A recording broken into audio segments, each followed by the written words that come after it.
welcome to The Force Always. My name is Dave Zeman, aka Diz, and this is the review for episode 4 of The Skeleton Crew. And this guy is definitely a predominant feature in episode 4. But let's get straight off the bat.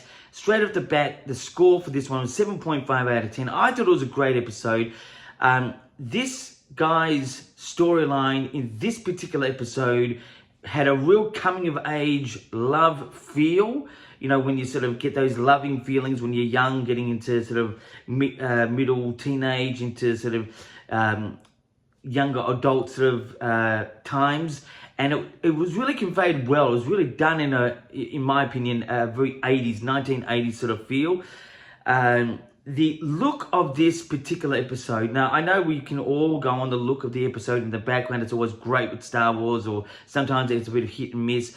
But the look of this background was so well done.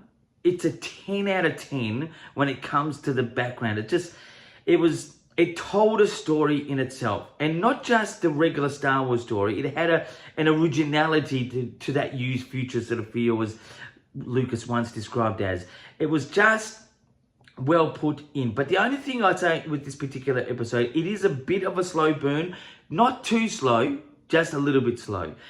But the whole story, the whole particular episode, without giving too much away, was a great, you know, you could watch this particular episode and sort of get a one episode contentment.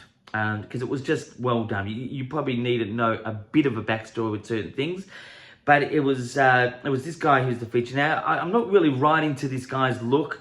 I'm not a hater on his look. I just thought it's not the best, but his voice, lots of vulnerability, lots of young boyish characteristics in his voice. Great choice for the role, and the actor, you know, obviously who's playing this character, Neil, you know, well done, absolutely well done.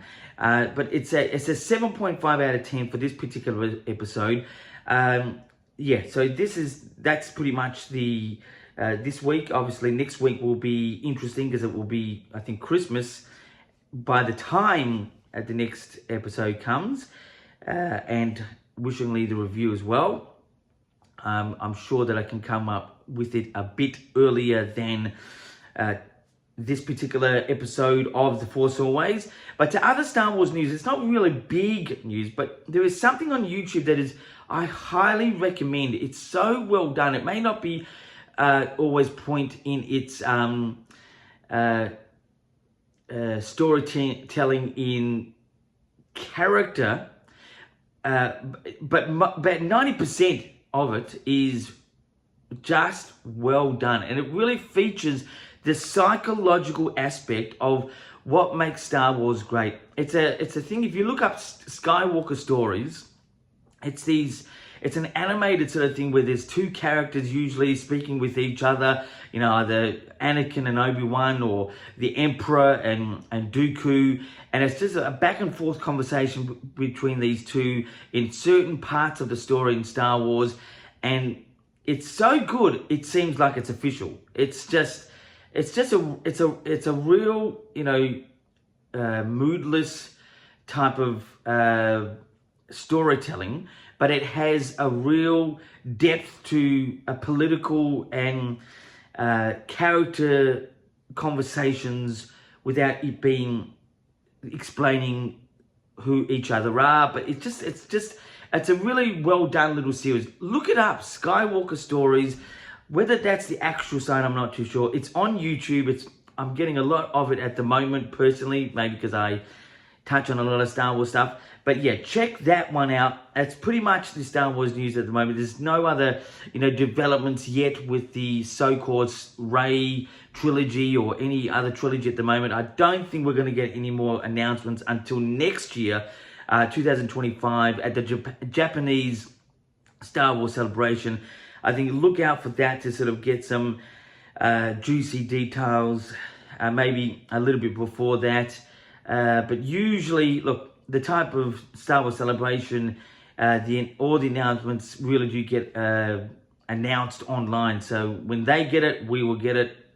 wherever you are in the world. If you can attend the event, that'd be fantastic. But yeah, also I'm gonna just extend by saying I did sort of partially delay today's episode because it's not really Star Wars, but if there's another thing that came around the Star Wars period in 1977, it was a comic book strip, obviously the biggest one, Superman.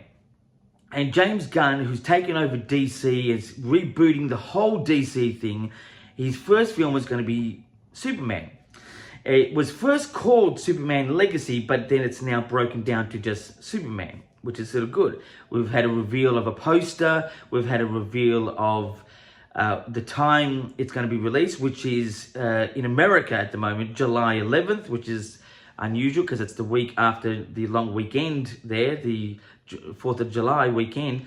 But tonight, my time, in Melbourne, Australia, about midnight to 1 a.m, the Superman teaser trailer will be online. At the moment, there is a teaser to the teaser, which actually looks good in itself.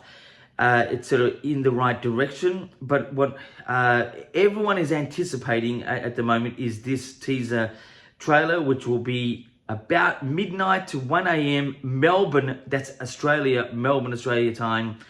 What it is in the rest of the world, I'm unsure. Just sort of do a clock check on that in your part of the world, but it would be midnight to 1 o'clock on our Friday morning here, and that's less than, it's about 16 hours away now. So, and I'm going to attempt to get up at that time, watch it, and give you a reaction to this later on today, which is early tomorrow for us. Anyway, so that's pretty much it for this time around. Stay tuned next week if you can, if you've got a bit of spare time between your Christmas period. Dave Zammit, aka Diz, as I always say, keep rockin'. Don't forget to watch for my reaction to the teaser trailer that will be coming soon, very, very soon, within this next day, the teaser and my reaction.